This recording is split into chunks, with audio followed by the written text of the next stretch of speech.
Hello Internet, my name's Dan and I'm an unemployed game designer. I've played too much League of Legends in my time. Well, any amount is too much, so get out while you still can.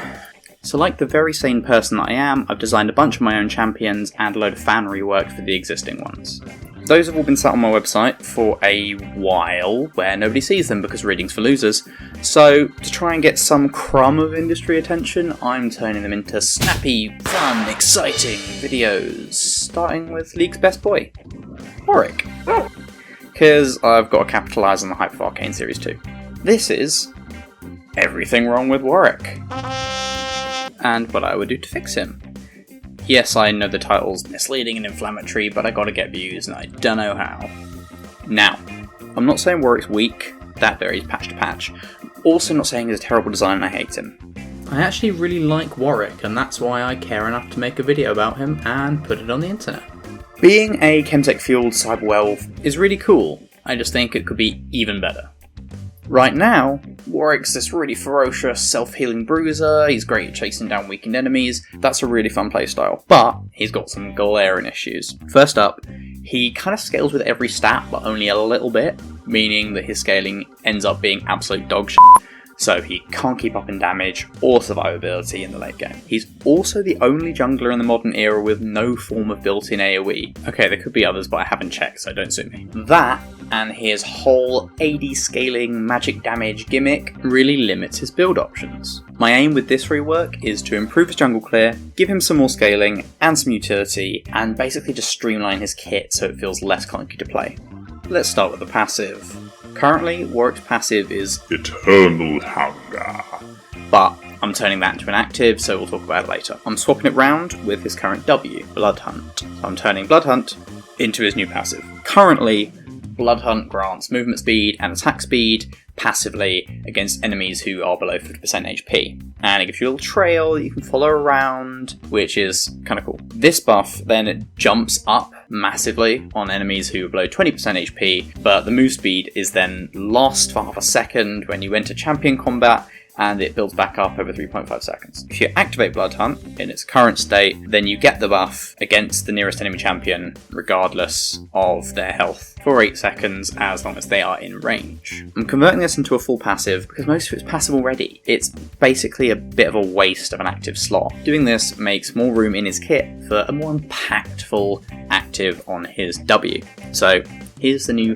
passive Blood Hunt. Warwick gains bonus attack speed, scaling with his opponent's missing health. Warwick senses all enemy champions on the map who are below 50% maximum health, drawing a trail to them and gaining bonus movement speed, scaling with their missing health while following the trail. If Warwick is on multiple trails at once, the movement speed buff doesn't stack. Instead, he gains move speed from the enemy with the lowest health percentage. As you can see, I've now got the buff scaling with the enemy's missing health rather than starting at 50% and then jumping again at 25%, because that always just felt clunky as hell, with your speed just constantly swapping between like absolute giga zoomies and then just this plodding basset hound crawl. This should feel much smoother. I've also got rid of the bit that made you lose your speed when you get into combat, because that just felt absolutely awful to zoom right up to your target, get tagged once and then lose all of your speed, and end up getting kited to death. Onto the queue! Jaws of the Beast! AKA Chomp. He bites, he does hybrid scaling magic damage, and he applies on hit effects. Then he heals based on the damage dealt, but you can hold on to it to leap around the other side of the target, following them if they've used a dash or a teleport or something while you're holding on. That's the current state, but I've made a couple of little tweaks which should be pretty cool. First up, the cast time's now reduced by your attack speed, making it easier to do quick, snappy little bites between your autos, because right now, if you build some kind of attack speed, it feels real clunky, having to basically pause your really rapid attacks to use this quite slow bite. Also, now I've made it deal physical damage. He's not got Nashers for Nashers, why were his teeth dealing magic damage? Doesn't make any sense. This change also means that he has the option of building armor pen, which he didn't have before, and that should help him scale better if he wants to go for a damaging build. W time! As I said earlier, his old passive Eternal Hunger is now his new W. Previously, it gave him hybrid scaling magic damage on hit, which then healed him for 100% of the damage when he was below half health, and then 250% of that damage when below 25% health. In my version, Warwick empowers his claws with Chemtech and unleashes a powerful slash in the target direction.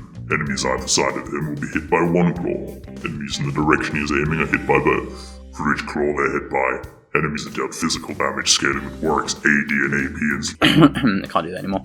Slowed by 60% for 2 seconds. If hit by both claws, the slow duration is doubled. This ability's got no cast time, so it can be activated without interrupting movement. Each claw applies on-hit effects to all enemies hit, meaning on-hit effects can be applied twice if an enemy is hit by both claws. Warwick heals for 100% of the post-mitigation damage dealt. Activating this ability leaves him empowered with Chemtech Claws for 5 seconds, causing basic attacks to apply the following on-hit effect. This on-hit effect is also applied by the active portion of the ability, so the on-hit goes on before the active portion. While under the effect of Chemtech Claws, Warwick deals bonus physical damage on hits, scaling with AP and AD. Warwick also heals for 100% of the post-mitigation damage of Chemtech Claws. Now, and that's a lot to take in, but let me sum it up. He hits in a cone. In the centre, you get hit twice. But before he does this, he gives himself a physical on hit that heals him. This gives Warwick the AoE that he desperately needs, massively helping his jungle clear so that he's no longer forced to buy a Tiamat. He can if he wants, but he now doesn't have to. The slow on this also helps with chasing power, making the Doge much harder to kite. Making his old passive active for a short duration, and also having the ability to be able to double hit with good aim, bumps up the skill ceiling here. Also, making this instacast means you don't have to slow down your chasing and attacking to use it. Now, as much as it pained me to do so, I've also got rid of the increased healing at low health, because it just led to really degenerate gameplay, which I'm hopefully showing you on screen now, where Warwick can just sit around on like 1 HP and yet be really unkillable and take out a bunch of enemies. It's fun to do, but it's really infuriating to deal with. Time for the E! Primal Howl. Right now, your boy charges up, taking reduced damage for a few seconds. At the end of that, or after he recasts it to remove it early, he does a Howl, it spooks nearby enemies for a second and slows them by 9%. Like the Q, this is mostly fine. I've just made one little addition. The Howl now does AoE magic damage, scaling with AP and the amount of damage mitigated by the damage reduction.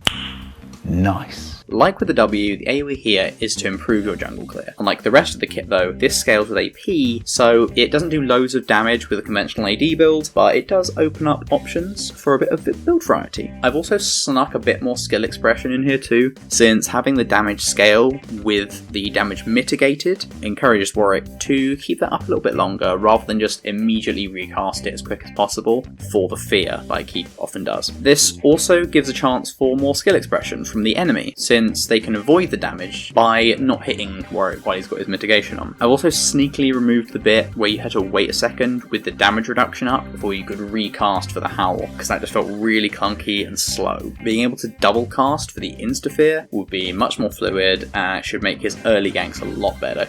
Alrighty then. Last but not least, the ultimate infinite duress, aka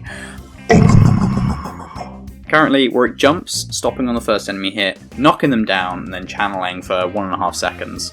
He suppresses them for the duration, and deals AD scaling magic damage every quarter second, and heals himself for 100% of the damage dealt.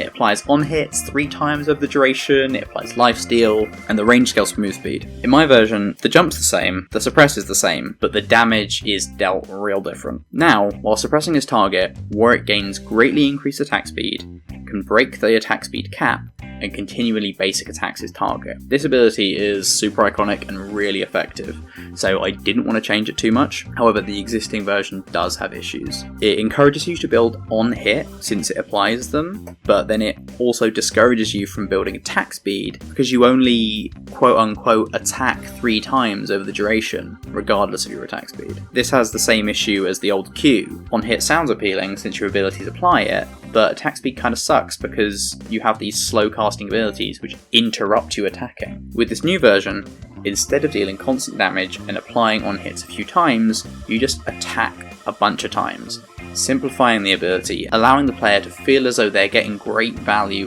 out of the on hits and the attack speed they're building, allowing for much better scaling. I've also converted this to physical damage, like the rest of the kit, to allow the building of armor pen if that's something you want to do. So now you can build attack speed, you can build on hit, you can go for that kind of build, you can go tanky and prioritize just like sticking to opponents and holding them down with your ulti and slowing them with your W, fearing them as well, or if you want to go armor pen and flat AD and just smack them with your ulti and your Q, then you can do that too. Or you can go for some sort of AP build. There's options there now. So there you have it. There's my Warwick rework. In theory, it should improve his clear, open up the build variety, make him less kiteable, improve his early ganks, make him feel less clunky to play, increase his skill ceiling, and even make him scale better too. In reality, it's going to do nothing because I don't work at Riot, I'm just some guy on the internet. But hey, it's fun to fantasize. If anybody watches this, then thanks for watching.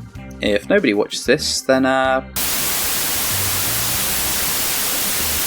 if you liked it, hit the like button and tell me how cool and smart I am in the comments. Tell me what you want me to do next. I'm a slave to your whims. If you didn't, then make me feel sad with a dislike and tell me how dumb I am, because all publicity is good publicity. Your boy just wants that sweet, sweet engagement. If you want to see more from me, then subscribe and hit that bell. If you want to see the full write-up, then you can check it out on my website, link in the description. And if you happen to be in a position of authority in a game studio, then please hire me, I really need this, I'm not sure how I'm going to pay rent. Anyway, bye.